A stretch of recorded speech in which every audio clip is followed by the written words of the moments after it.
আসসালামু আলাইকুম। আমি আবার চলে এসেছি। আমার নাম চোদন বাংলা সাধু।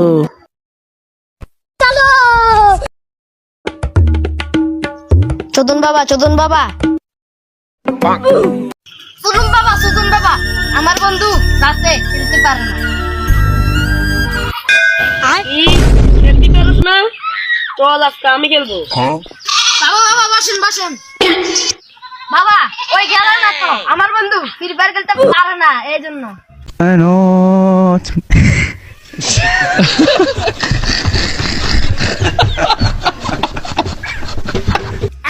Muga marah Syara, kam sere. আমি ভাবছিলাম এই খেলা আমি তো মনে করছি তুমি তো এখন যাইয়াই খেলবা। এ শালা বন্ড, এ শালা মার।